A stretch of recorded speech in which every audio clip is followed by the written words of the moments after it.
Bienvenidos a Nueva Sabia, el espacio de Radio Paz donde cultivamos tu mente, alma y corazón.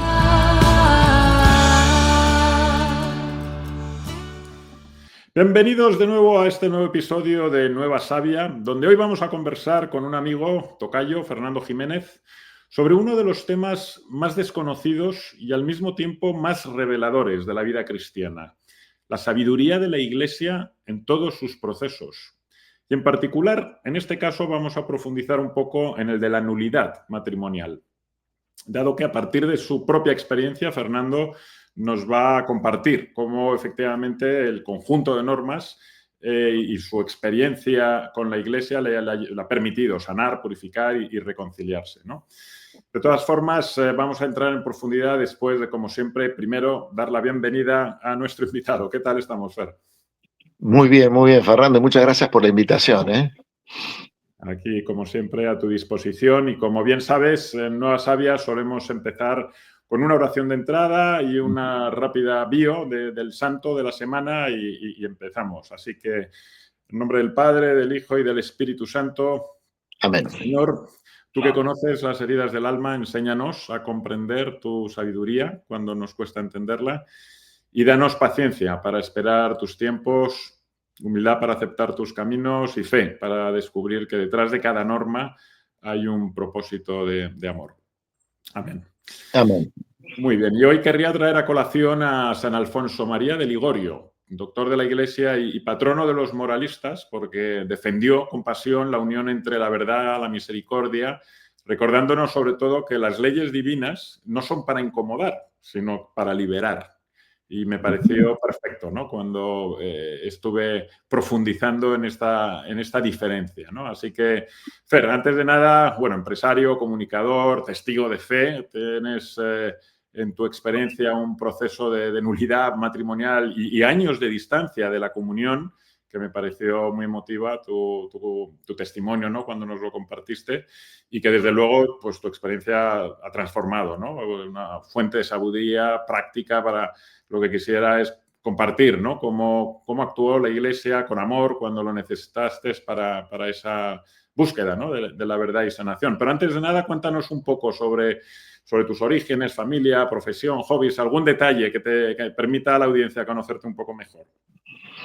Bueno, soy Fernando Jiménez, argentino, para empezar a hablar, para sacar eso del medio ya, así nadie de más adivina.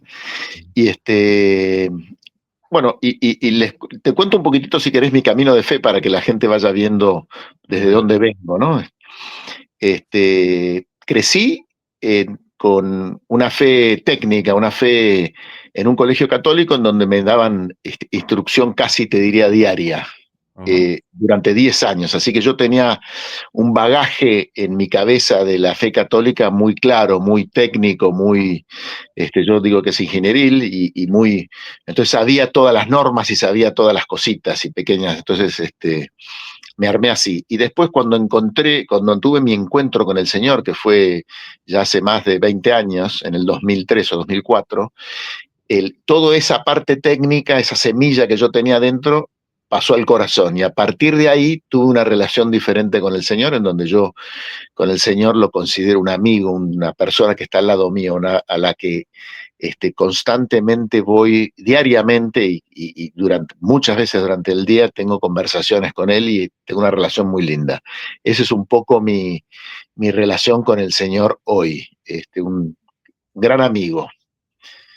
Eterno, además, ¿no? Que la ventaja que tenemos es que nunca nos falla y está ahí siempre. Y el chip, este cambio, me encanta que lo subrayes porque el otro día hablaba también con un amigo común, ¿no? Y le diferenciaba entre, claro, una cosa es recitar, que es hablar con la boca, y otra cosa es rezar o orar, ¿no? Que es hablar con el alma, ¿no? Qué diferente es cuando abordamos, ¿no? la aproximación a Cristo de una manera u otra, ¿no? Bueno, el otro día me pidieron que dijera cómo oro yo, y la parte de oración mía es la parte más flojita que tengo en mi relación con Cristo, pero cuando me puse a profundizar en mí, digamos, yo tengo esa relación de constantemente diálogo, ¿no? Entonces, por ahí estoy en una pequeña situación y hablo como si fuera un amigo, y entonces yo creo que ese es una manera para mí muy linda de orar que tengo, digamos, porque estoy constantemente hablando con él y en el hablar hay oración. Entonces, inclusive en las alegrías, en las tristezas, en los enojos a veces hasta en el tráfico le hablo. Por ahí critico a alguien cómo maneja y inmediatamente le digo, Señor, perdóname, ¿qué le estará pasando? Y tengo como si estuviera sentado al lado mío, ¿no? Sí, no, y es un proceso. Yo creo que siempre les recordamos, dado que nuestra audiencia es fundamentalmente joven, que es verdad que como cuando empiezas, no sé, con las artes marciales, ¿no? Que de repente no entiendes el porqué de las katas, ¿no? O del porqué de repetir determinados movimientos llega un momento que ya acabas absolutamente harto, ¿no? Con tanta regularidad. Y en el mundo de la oración o del rezo es lo mismo, ¿no? Empiezas con determinadas oraciones que no sé. Pero bueno, ese tipo de formalizaciones o de burocracia, yo llamo a veces, te llega a una relación distinta. Una vez que ya estás recitando, no es cuando empiezas realmente a hablar, ¿no? Como tú bien estás diciendo, que una cosa es para que nos ayude, igual que las catas, para ir optimizando un poco las posturas y demás, pero cuando empezamos a fluir realmente es dejando toda esa parte más estricta y realmente conectándonos, ¿no? Desde el corazón. Pero bueno, hoy queríamos, Fer, hablar acerca de tu experiencia en el proceso de nulidad matrimonial y sobre todo qué te ayudó a entender que la Iglesia no te estaba rechazando, sino que te estaba acompañando. Cuéntanos un poco cómo fue esa experiencia. Bueno, y la audiencia es jóvenes, ¿no? ¿Verdad? Un poquito, Far, para ver a quién le estoy hablando.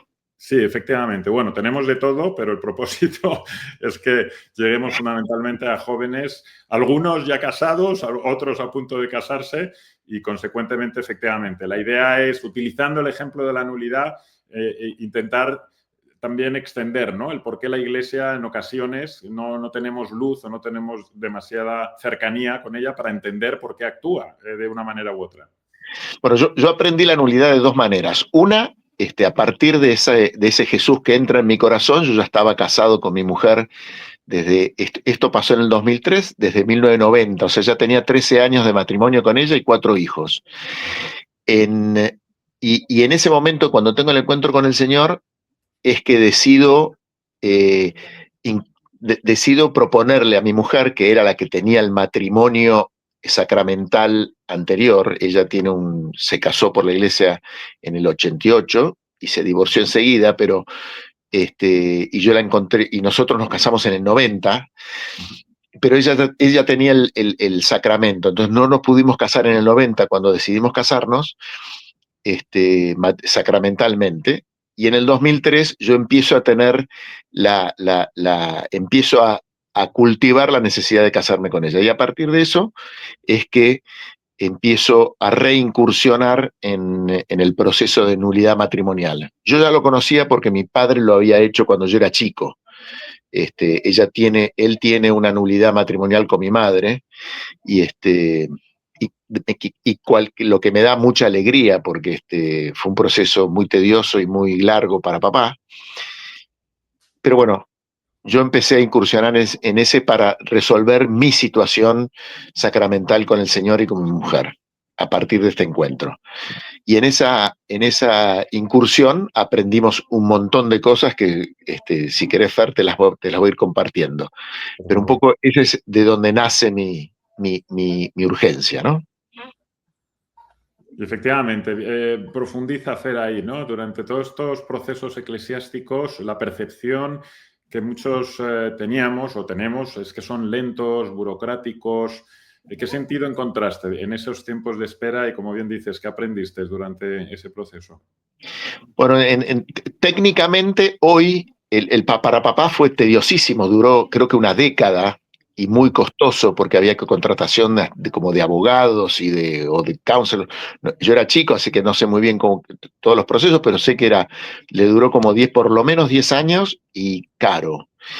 Hoy el proceso ha sido muy simplificado, el Papa Francisco tuvo injerencia en eso, a pesar de que ya era mucho más simple. Y hoy en un proceso de nulidad podría correrse en 6 meses, un año, y con una relación de costo relativamente barato con respecto al papá, ¿no? Depende de cada bolsillo, será caro o barato, pero saldrá debajo de $1000, que es para un proceso de un año pagado en $100 por mes, por ahí para gente no es tan caro. Para papá fue carísimo, yo eso sí lo recuerdo. Y en ese proceso técnicamente se resuelve, la iglesia determina si hay nulidad o no. Y ahora si querés, Fer, te explico un poquitito esa parte, ¿no? Porque esa parte a veces es la que, cuando yo hablo con gente, es la que menos entiende. ¿Querés que te cuente un poquitito? Por favor. Bueno, el proceso de nulidad es un proceso de la iglesia determina si hubo o no sacramento. No es que la iglesia anula un matrimonio, sino que declara nulo un matrimonio, o sea que nunca existió, nunca fue atado en el cielo, por distintas circunstancias. Entonces lo que nosotros hacemos, lo que yo hice en su momento, es la iglesia tiene este proceso en donde nos invita a nosotros a usar la sabiduría de la iglesia para ver si hubo sacramento en el momento en que nosotros dijimos que sí, sacramentalmente, supuestamente. Entonces, la iglesia en ese proceso tiene un cuestionario, digamos, nos invita a que nosotros respondamos un cuestionario, y en ese cuestionario nos hace preguntas de diversa manera. También nos pide que tengamos 2 testigos de aquella época, y en donde ellos también responden un cuestionario. Y con esos cuestionarios, la iglesia, que es sabia, determina si hubo o no nulidad. Tienen que estar involucrados las 2 partes. La que, en este caso, en el caso mío, fue mi esposa la que hizo la petición. Invitaron al ex esposo Matías a que también respondiera. Matías colaboró muchísimo, fue un santo en esta relación, colaboró un montón y gracias a Dios, pero en el caso que alguien no quiera colaborar, el proceso sigue. En el caso de que colabore, el proceso sigue. O sea, el proceso siempre tiene que invitar a la otra parte. Entonces, estoy volando por todos lados, Fer, así que vos cacheteame y corregime para que yo sea un poquito más claro. No, está bien, yo creo que está muy claro. Y la idea es eso, lo que me interesa es el profundizar, la lógica que le diste es que a lo mejor en un principio te pudo haber chocado, y que fue luego también lo más difícil durante esos años en los que, por ejemplo, no pudiste excomulgar, claro, y cómo conseguiste o cómo lograste mantener viva tu fe, ¿no? Sin los sacramentos, y cómo te ayudó la Iglesia en todo ese proceso. Bueno, el Jesucristo con que yo me encontré en el 2003 es un Jesucristo diferente al por ahí en el que crecí, que era un poquito el castigador, el que nos inspiraba temor en esa dualidad del infierno y el cielo, ¿no? Este Jesús es un Cristo que nos invita, absolutamente misericordioso, y que nos invita a tener una relación con Él. Y Él nos va a cuidar, Él nos va a mimar y Él nos va... Y en esa relación, a pesar de que me enseñó a amar su iglesia, ¿no? Y la iglesia es esta, que es una iglesia santa, porque es una iglesia que es cuerpo de Él, en donde hay un montón de gente como yo, miserable y pecadora, y como Fernando Jiménez, y entonces es una iglesia que a veces tiene sus cosas. Entonces, a partir de ahí aprendí a no permitir que un Fernando Jiménez, y perdón por los que yo he alejado de la iglesia, un Fernando Jiménez me alejara de la iglesia. Yo aprendí a amar a ese Cristo, a su iglesia, con todos los Fernando Jiménez, pero nunca permitan ustedes, como yo hoy no permito, que nadie me aleje de la iglesia, que una persona sea la culpable de que yo me alejo de la iglesia, porque la iglesia es mucho más sabia, mucho más rica. Entonces a partir de ahí, en esa sabiduría de la iglesia, invité al proceso a que fuera sabio, ¿no? Fer, me estoy distrayendo, pero tu pregunta era... Bien, la idea es ahí, ¿no? Irte tocando, efectivamente, no tanto en el aspecto intelectual, sino en el emocional, en el sentido Comentas, por ejemplo, que el Papa Francisco, ¿no?, ha ido mejorando y optimizando todo el proceso. De hecho, me viene a la mente, no me acuerdo ahora si fue el Papa Francisco, pero la Iglesia no es una aduana, sino una casa paterna, donde hay lugar para cada uno con su vida a cuestas, estés donde estés en cualquier momento, ¿no? Y parte de lo que estás indicando y que querría subrayar, ¿no?, que efectivamente da igual en qué momento nos encontremos, da igual todo lo que llevemos a cuestas en la espalda, que la Iglesia efectivamente está ahí abierta, ¿no?, para todos, y que efectivamente lo que nos va a permitir en cualquier momento es volver a llamar a esa puerta que está siempre abierta, ¿no?, y ver cómo poder retomar otra vez, porque aunque Dios escribe derecho con renglones torcidos a veces, lo que quiero subrayar es esa llamada, ¿no?, a la que da igual lo que nos suceda, da igual lo que nos hagan terceros, como bien estabas indicando ahora, que siempre hay, ¿no?, la posibilidad de retomar, y Él siempre va a estar ahí a la espera, ¿no? Entonces, ¿cómo viviste esa reconciliación final, ¿no? Por ejemplo, el momento en que pudiste volver a comulgar, ¿cuánto tiempo pasó y cómo te fue transformando todo ese proceso? Mira, me encanta hablar de eso, porque fue para mí uno de los momentos hitos de mi vida. Yo sabía, porque vuelvo a decirte, la parte técnica la tengo bien clarita desde mi infancia, ¿no? Yo sabía que no podía comulgar. La iglesia técnicamente no me permitía comulgar, y no me permitía comulgar porque yo eh, eh, estaba casado con mi mujer y técnicamente eran las relaciones sexuales que yo tenía con mi mujer fuera del matrimonio, porque yo no tenía un matrimonio sacramental.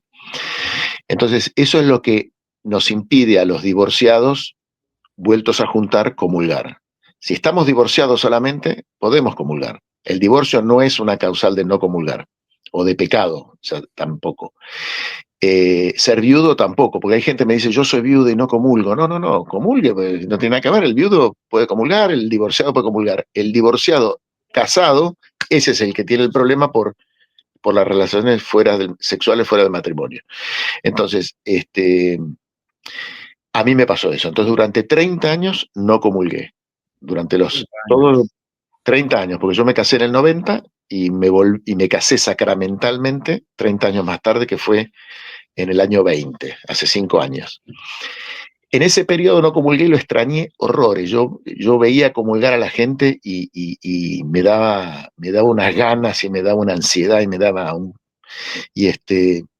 tuve conversaciones con infinidad de gentes, infinidad de sacerdotes, y yo quería hacerlo así, yo quería respetar eso que la iglesia me comandaba.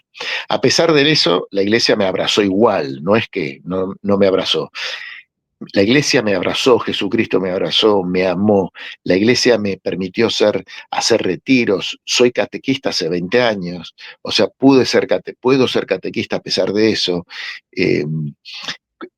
Tengo una hora en el Santísimo todas las semanas en donde no me la saca nadie, y lo custodio y lo cuido y le rezo. Me permite hacer muchas cosas la iglesia a pesar de esa piedra que tenía en el camino.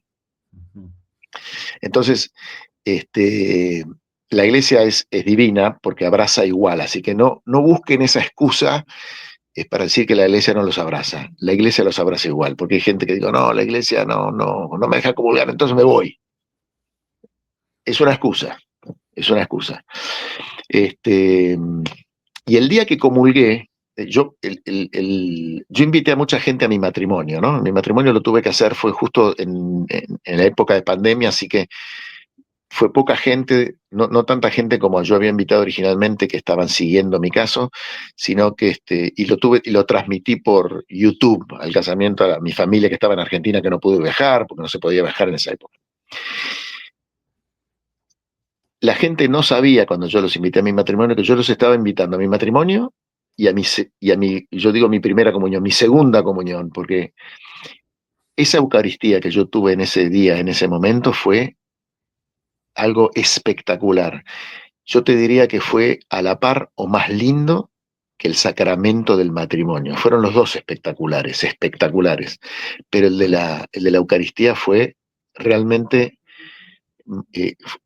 muy emotivo para mí, para toda la gente que estaba en la audiencia, porque sabían todos ellos que yo había no comulgado durante 30 años.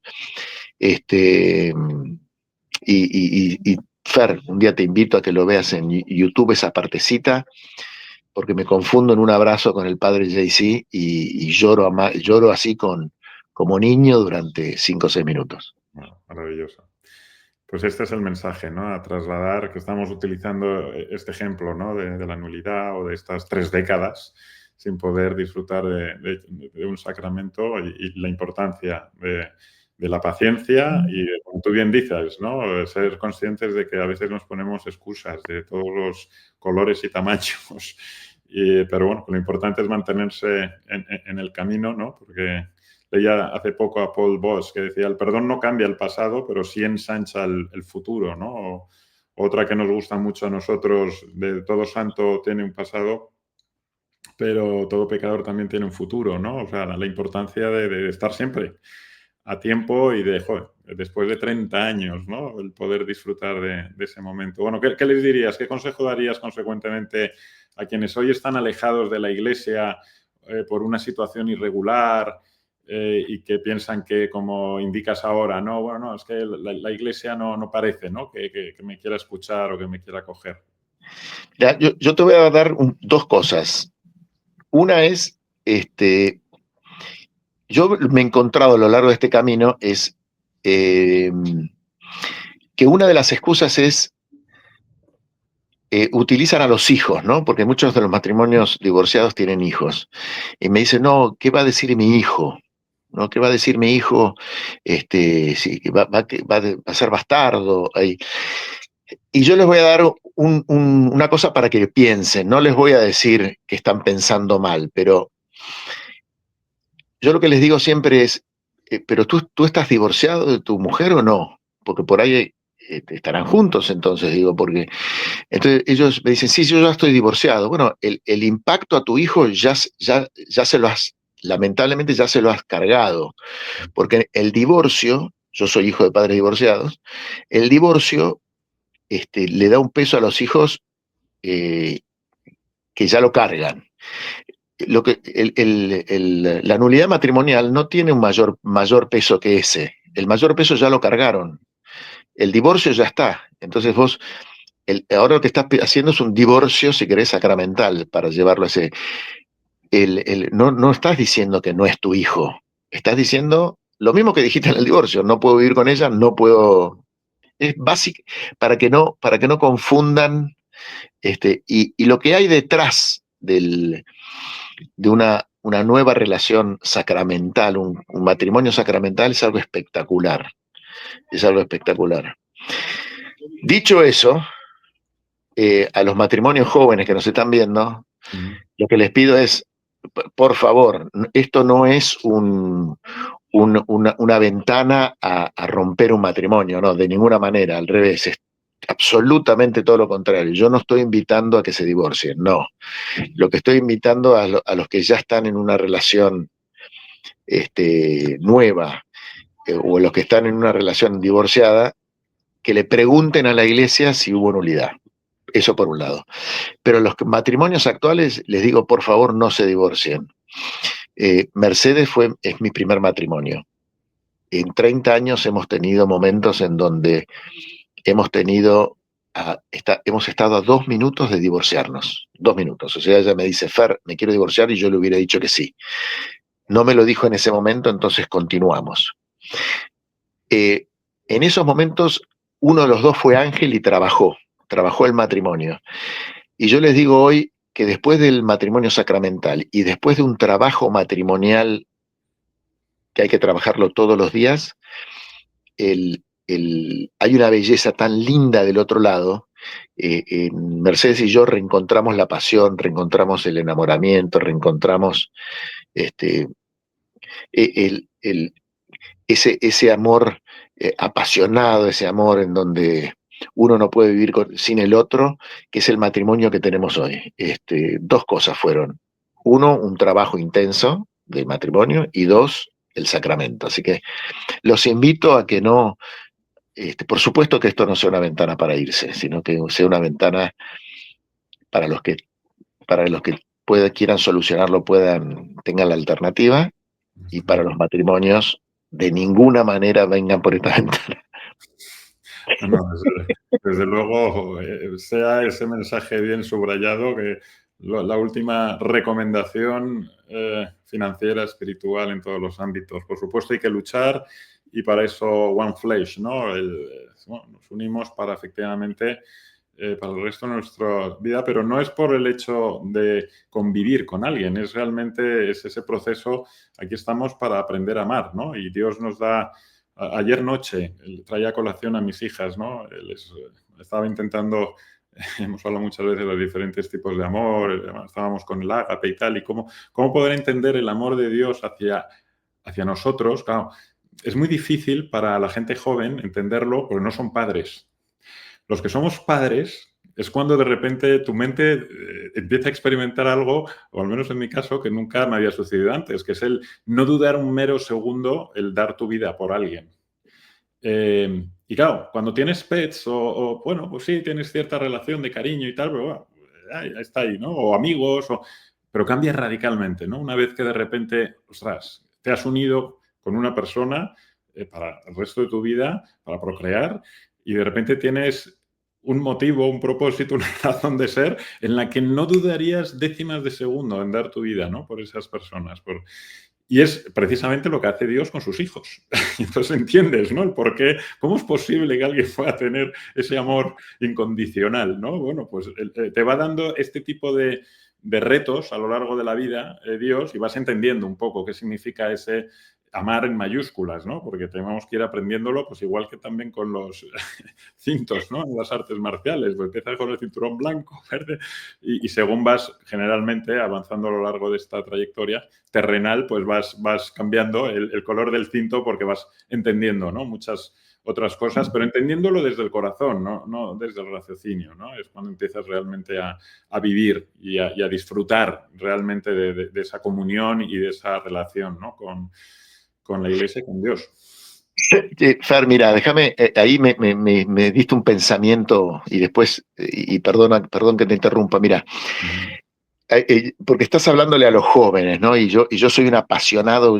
Alguien me habla de divorcios y yo le digo, no, hace el esfuerzo, trabajalo, porque del otro lado hay una vida matrimonial extraordinaria, ¿no? Y trato de que no se divorcien. A los jóvenes, ahí vos estás hablando, ¿no? De dar la vida por el otro, ¿no?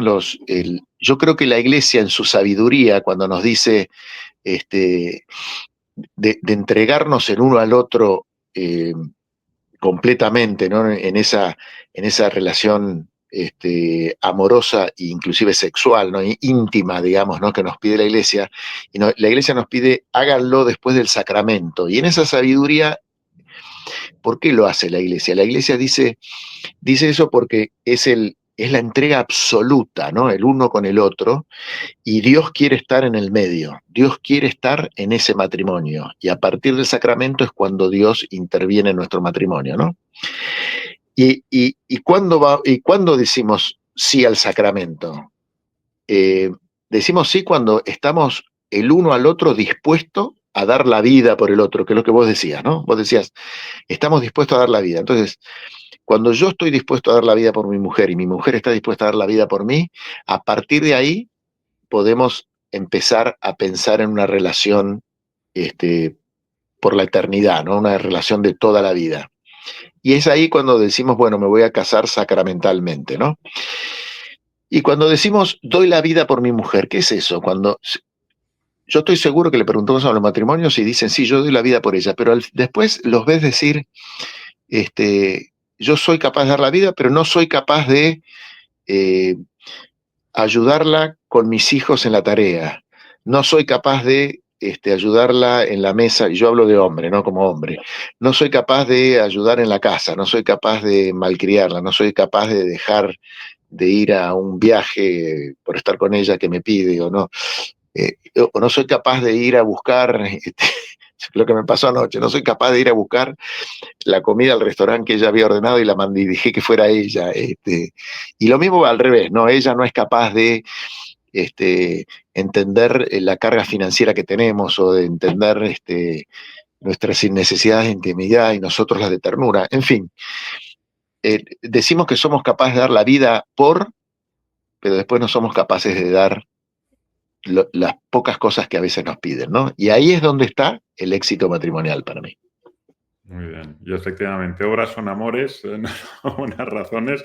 Y en eso es lo que querría profundizar, ¿no? Que es que el cambio podemos debatir, discutir, obviamente lo que nos ha sucedido a todos, ¿no? Especialmente cuando somos jóvenes, ¿no? Que te pones a argumentar o a discutir con otra persona y consideras que es relevante ganar esa discusión cuando es absurdo, ¿no? Realmente estamos ahí para escuchar y para ayudar. Y vamos, quiero decir, lo que nos ha transformado la vida, aquellos que lo hemos experimentado y cuando tienes ese chip mental en el que lo estás haciendo, pero incluso casi por egoísmo. O sea, no eres consciente, pero es que te transforma de tal manera cuando empiezas efectivamente a interactuar de esta manera en el que pones a Dios al primero, luego efectivamente a tu pareja, luego a los hijos, luego los negocios, luego el momento en que priorizas de una manera adecuada, vives de una manera distinta.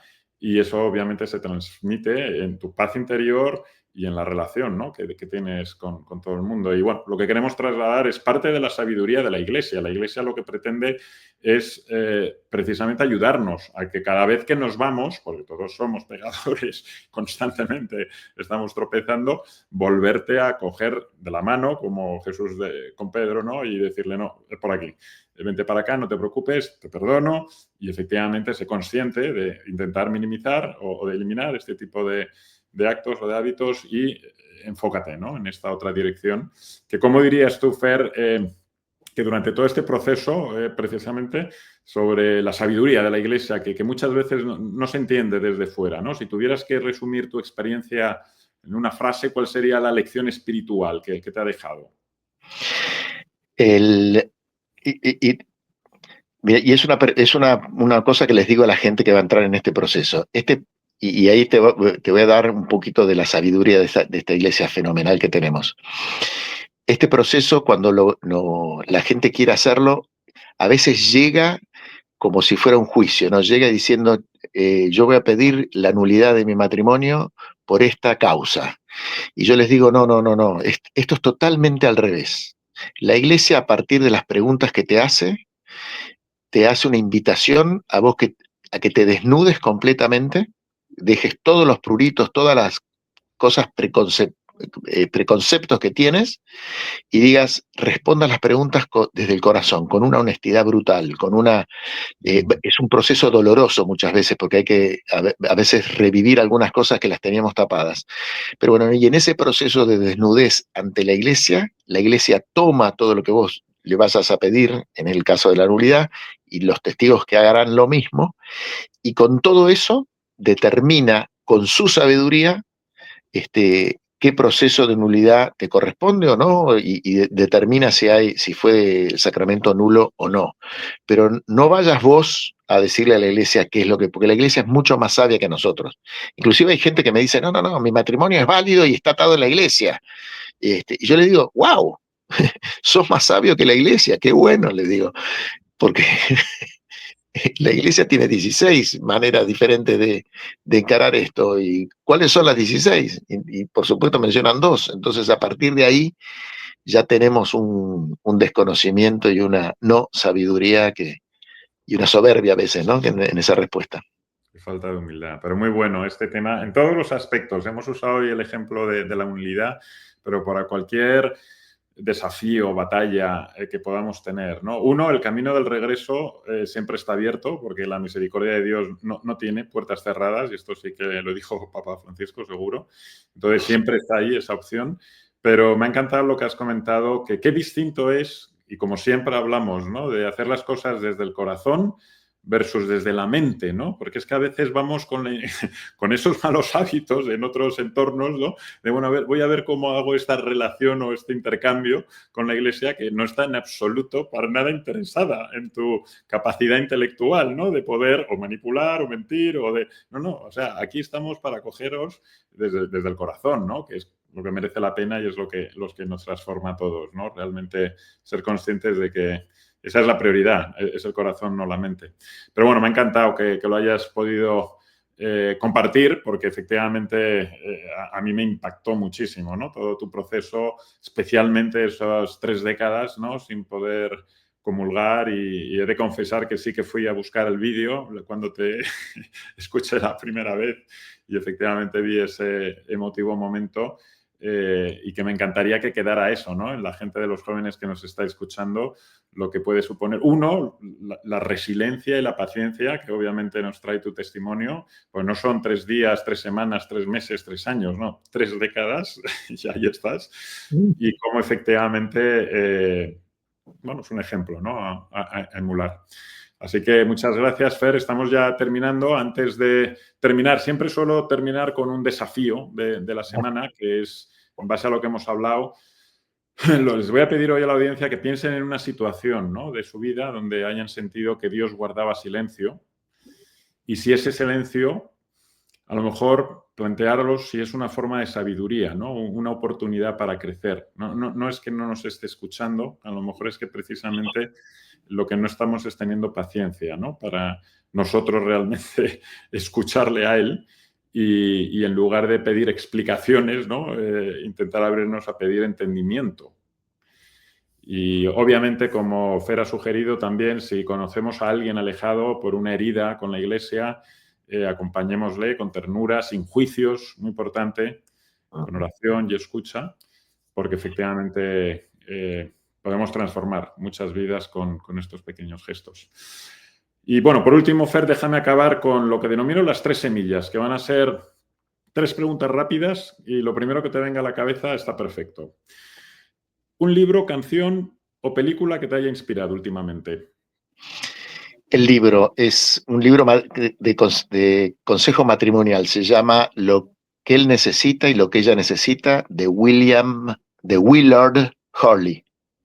Salvó mi matrimonio. Perfecto. Esta era la primera, podías elegir entre libro, canción y tal. Te voy con la segunda. Una experiencia propia o ajena que te haya cambiado para bien. Una experiencia propia o ajena que me haya cambiado para bien.